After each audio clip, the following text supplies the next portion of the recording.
not which one is better, but do you have a preference of Addams Family or Addams Family Values? The first one is solid and pays more homage. I think they took more liberties with the second one.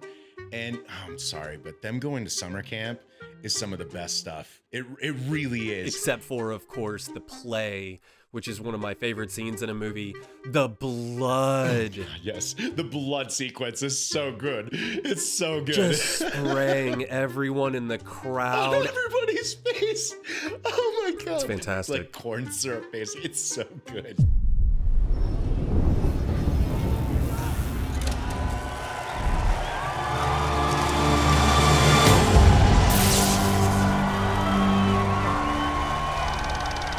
Hello, everybody, and welcome to another exciting episode of Back to the Podcast. I'm your host, Chris Lawler. Along with me is always Justin Neal over there. And of course, we're really excited. We just celebrated our 20th episode. Excellent! We are having a lot of fun. If you're having fun and you're watching, because we're getting a lot of views, Tune in, friends alert. Tune in, friends alert. why not hit that subscribe button? Go ahead. We're trying to get to a 100 count right now. Seriously. That's it. All coon friends to base. Small goal, but I'm seriously. big milestone for us right now. So if you could, go ahead, hit that subscribe button, share this with a friend that you know loves movies just as much as we do.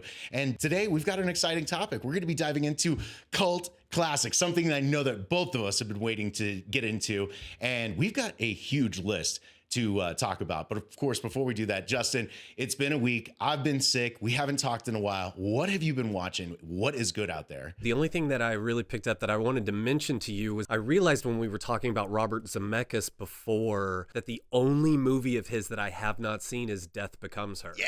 And so I finally was like, you know what? It's time to finish that book and close it. All right. So Meryl Streep, Bruce Willis, and Goldie Hawn. oh my God, Goldie Hawn, yeah. Yeah, you were about to blank there, weren't you? I was about to blank. Thanks for helping me out. Coming in for the save. So what I found most interesting, I thought some of the dark comedy elements were really good. I thought some of that stuff was really funny. I figured you would. So it starts off with Goldie Hawn losing her man to Meryl Streep. And then it cuts to 7 years later, and it's Goldie Hawn in an enormous... Yeah. It was great. I was not expecting that cut. Eating the tubs of ice cream. And for her to do that, I thought that was fantastic. And so I went, okay, this is fun. Some of the stuff I didn't think worked out so well. It's kind of dated is what it is. Sure. But that's the only thing I had. And I know that you've been watching a ton of stuff, so I am way more interested to know what you've got to talk about. We missed kind of recording earlier. We're recording a little late, not that you guys know, but I've been sick, which sucks. It's been a while since I've caught a cold, but we definitely went down in this household,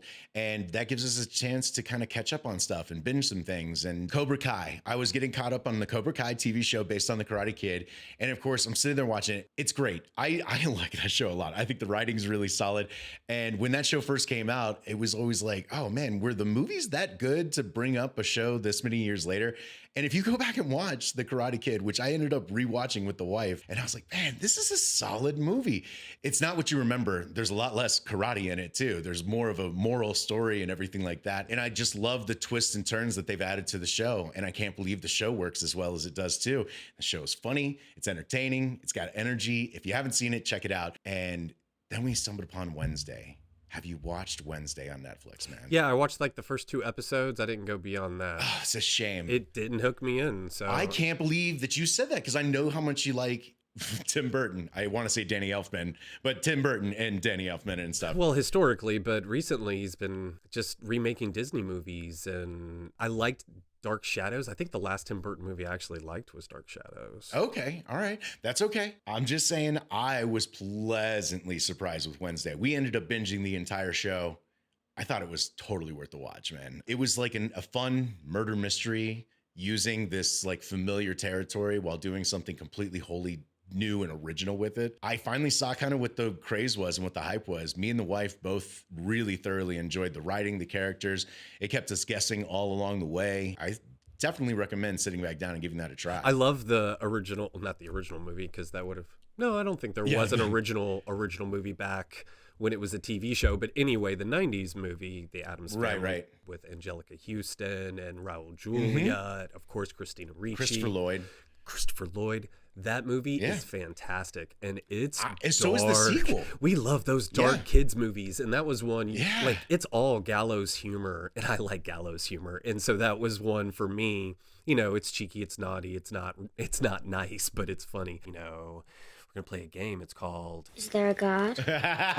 It's so morbid. I like the Girl Scout cookie one. I'll buy a cup if you buy a box of my delicious Girl Scout cookies. Are they made from real Girl Scouts? It's a good one. You know, that was directed by Barry Sonnenfeld, who was originally the Coen brothers director of photography before they moved on to Roger Deakins. And I think even before that, Barry Sonnenfeld was like shooting pornography in the 70s. If you're in LA in the 70s, like, and someone offers you a job and you want to be on the camera, you say yes. So I think that's how it started, if, you know, lore is correct. No, that sounds about right. And then Coen Brothers picked him up, and then he went on to become a director. He did Men in Black, was the big one. Even diving deeper down my research while we were watching Wednesday, right? Because I was like, Tim Burton's so perfect for the Addams Family. Why didn't he direct the originals? He was supposed to, actually. And he was too busy with Batman. The original or Batman Returns? No, Returns, yeah. Which I really like. I really like too. Michelle Pfeiffer and Danny DeVito. And such a good movie. Christopher Walken. And it still holds up. That's another one,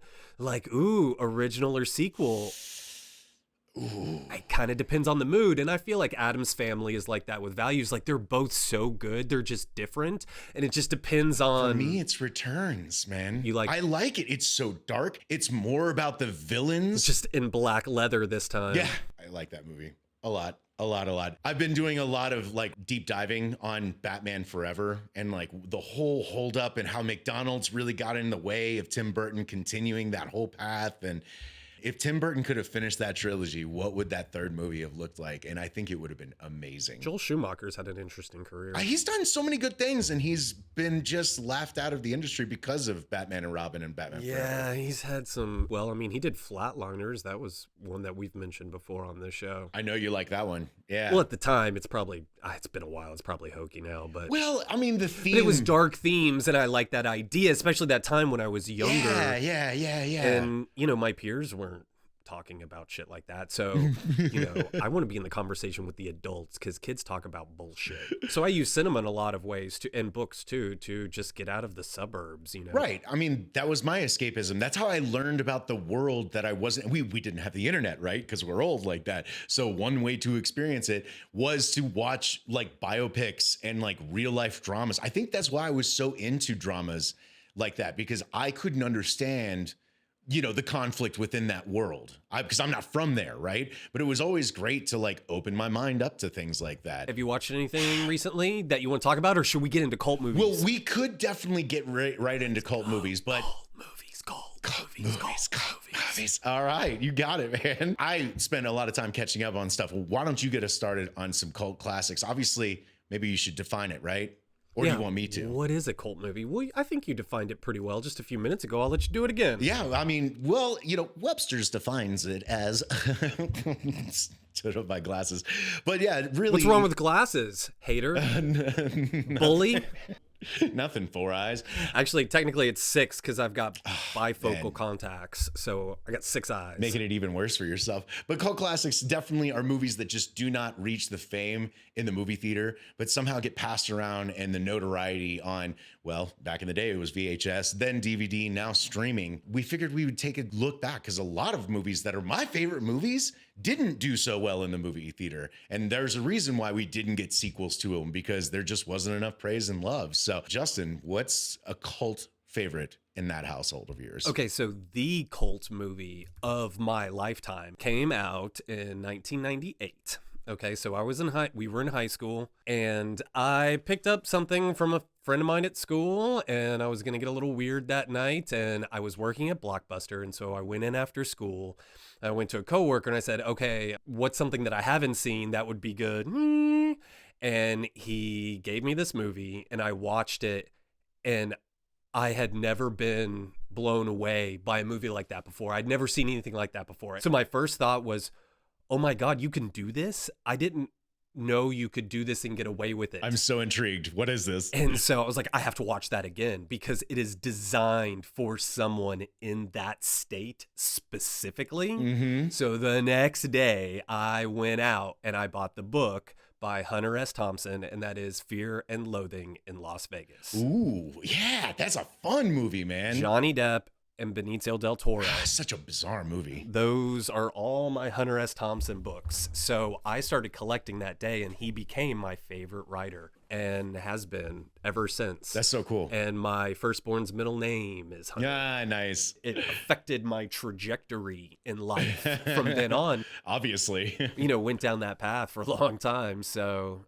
anyway, that was a big one. Fear and Loathing in Las Vegas. I dig that movie a lot, man. What's the first movie that you remember knowing was a cult classic? Like Tremors was the first one, but it wasn't for a while until Boondock Saints was handed to me. That one for sure. Why are you chuckling, man? Do you not like that movie? I don't like that movie. Oh my and God. Everyone else like me loves that movie. Man, I think it's right up my alley. It's stylish. And it's fun. Don't like it. And Troy Duffy, a nobody from Jersey, wrote that script, got his friends together, and he made a full-on motion picture, and he did it. I don't like that, dude.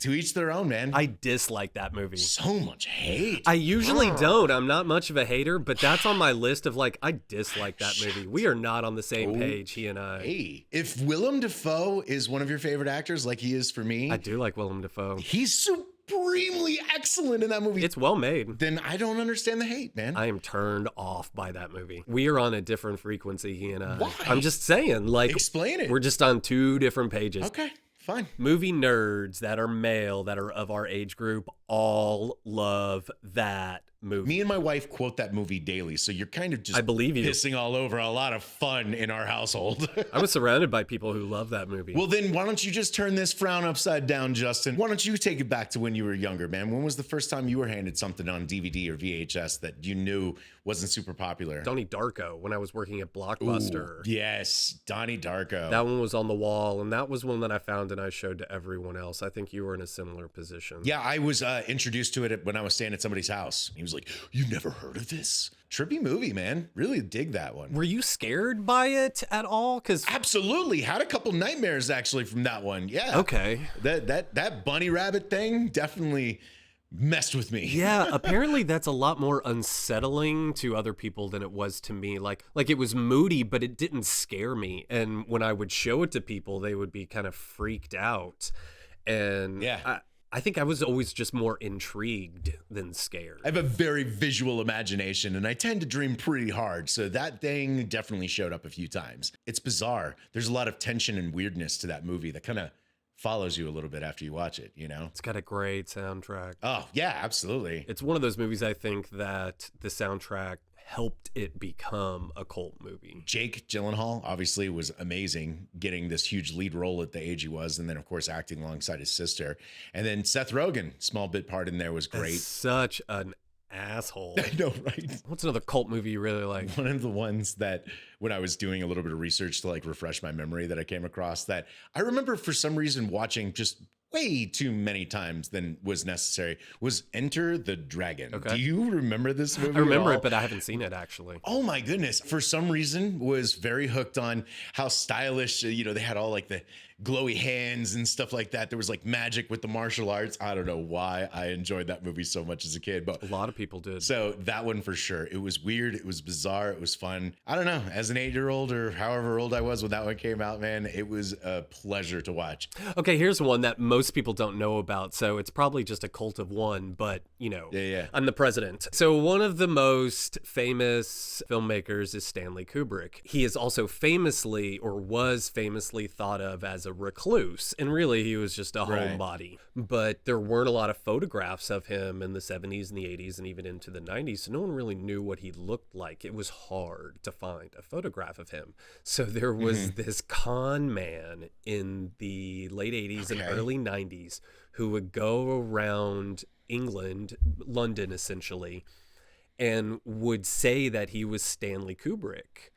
And it was essentially to get free drinks and to, I mean, who could contest it, right? He would hit on people and claim to be Stanley Kubrick. And this went on for a long time, actually, until eventually the guy was caught and, there was this whole situation. So after Stanley Kubrick died, a bunch of his crew, because he worked with the same group of people for a long time, and so they all got together and made this movie about the guy who was pretending to be Stanley Kubrick.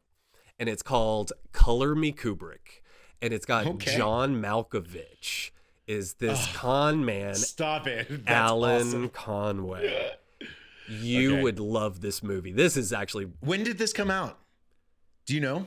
Okay, so Like off the top of your head? 2006 maybe? So well, I'll call it a little more recent of a film then. You would love this. I've not heard of this one. Color Me Kubrick. There's not a real arc or anything. It's basically like a series of All these little vignettes. stories. A series of vignettes, and each vignette is like a con, essentially. He's all kinds of fucked up, but it's hilarious because it's John Malkovich. And in each vignette, he like changes his clothes and his accent, and he is so over the top. And that movie is absolutely hilarious, but it's this really little, like, indie British movie. I would love to see if I could find that one. I bet that's not an easy one to find. I bet it's not just streaming out there. So It's obscure. I had a copy when it first came out, and someone stole it, unfortunately. But no.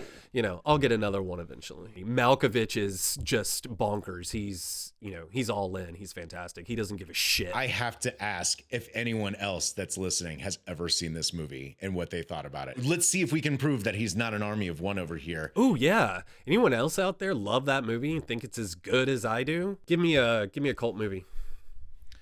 Just throwing out there, huh? Yeah, throwing out. Favorite, least favorite, doesn't even matter. Just get it out of my mouth, huh?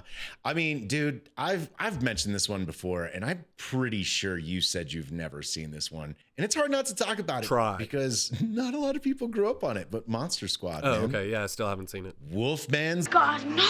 Halloween's coming up. Maybe this will be the year I watch Monster Squad for the first time. I'm going to tell this story again. This movie came out when we were really little, and we didn't have a VCR at the house.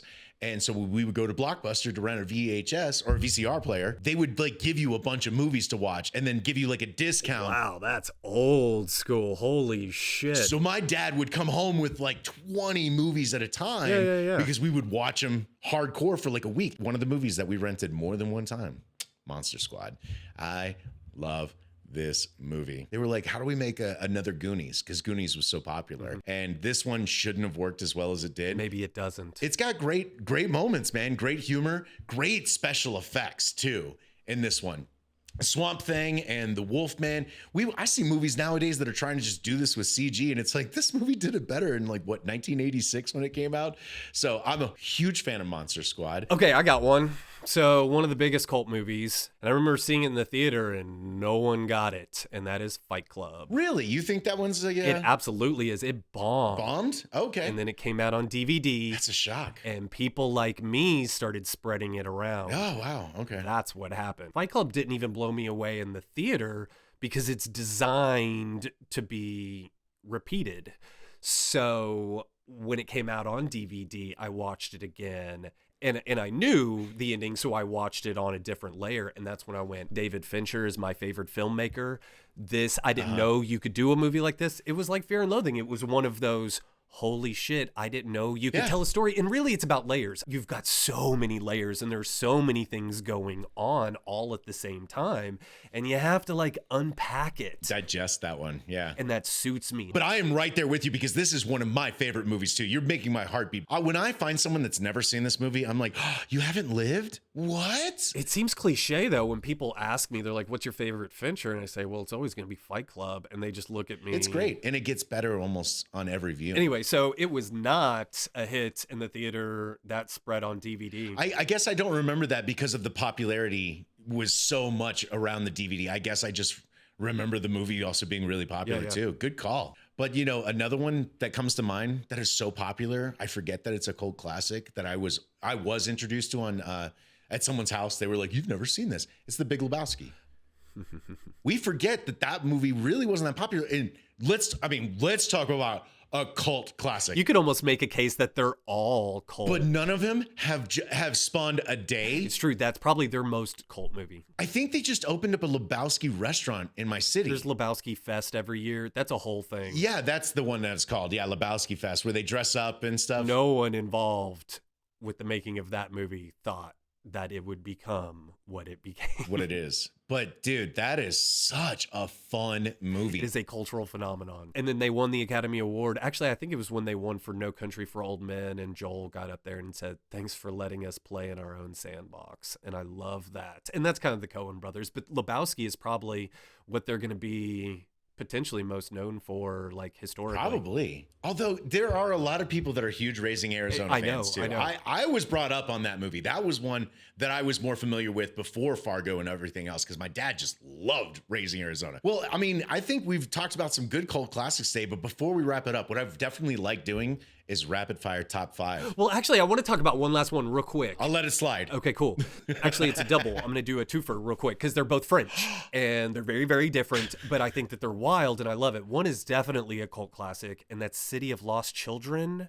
Have you ever seen that? And it's got Ron Perlman, who you know City of Lost Children as Hellboy and all those other movies. Of course, Ron I love Perlman. Ron Yeah, Perlman. exactly. Yeah. Dystopian, French. It's fantastic. And the other one is called Jeux d'enfant, which really means child's play or kid's game. And it's got Marion Cotillard before she was famous. And it's got her husband, who is also an actor. He was in The Beach with Leonardo DiCaprio. He's the other guy that swims to the beach with them. It's basically a game of dare. And so they're these kids and they get into trouble and it's wacky and French. All right, what about you? Anything? Just give me your rapid fire. Fine. This is how you rapid fire 5 cult classic movies that you enjoy. All right. Number 1, The Crow. Number 2, Office Space, man. Hey, man, did you just laugh at The Crow? I'm laughing with The Crow, not at The Crow. I just know so many people that like wanted to go as The Crow for Halloween. Actually, there's a whole South Park episode about that. But I did. I did. I went and got the big black trench coat, had my hair painted all black when it was, That's what I was chuckling at, but not in a mean-spirited way. I'm about to vote you off this island. I was mean-spirited about Boondock Saints, but no, The Crow's cool. There's 2. And then real quick, man, I'm going to throw these last few out there. Princess Bride, surprisingly, You've mentioned that one. was a cult. I know, who doesn't like Princess Bride, but it still wasn't that popular when it came out. Then there's Train Spotting. I was shocked to see that was even considered that, but it really didn't find a lot of success. And that movie obviously sticks with you after you watch it. It's one of my favorite movies. That's why I know Danny Boyle. I love that film, dude. And it was my introduction to Ewan McGregor, which made me just... Did you see the one before that they did together, which is actually technically more of a cult movie than Train Spotting? Which one? And that is Shallow Grave. I've never even heard of that. That was Ewan McGregor's real first breakout role. Anyway, that was Danny Boyle's directorial debut. It was the one right before Train Spotting, and it's got Ewan McGregor, and that's a great one you should check out. Okay. What was it again? Shallow Grave. Buried Alive? Shallow Grave. Okay. And then I guess to throw out the 5th one is Super Troopers. Okay. I would even say Beer Fest is probably up there too. I actually do enjoy Beer Fest a lot, but Super Troopers is way funnier in my opinion. But anyway, this was a good chat. No, this was a great topic, man. I mean, there's so many more cult classics that I didn't even get to. There's so much more, and we'll come back to it later. Yeah. We're going to come back to all of these topics later. It's a weekly show. Well, the controversy really still lies with, are you on Chris's team with Boondock Saints? It's a good movie, or are you with Justin and just don't get it at all? Fuck that movie. Let us know in the comments below. Fucking that movie. And of course, we will be back next week. The smallest thing that you can do is please like and subscribe to the channel. Give us a thumbs up. Come on over to the Facebook group. Come on. That's all it takes. Get with us. We love doing this. Click that button, man. Engage with us. We're having fun. Come on. We're seeing a lot of great growth right now, and we want to keep making content like this because it's super fun for us. It is. We love doing this. Oh, man. Well, right on. Well, we've had fun. We'll be back next week. Not really sure what the topic is, but we're going to keep trucking along. So once again, give us a like, give us a subscribe, join the Facebook group. Back to the podcast discussion. Come on over, have some fun with us. And until then, next time, be epic. Stay epic. Whatever it is. I don't have a tagline here. Fuck that movie.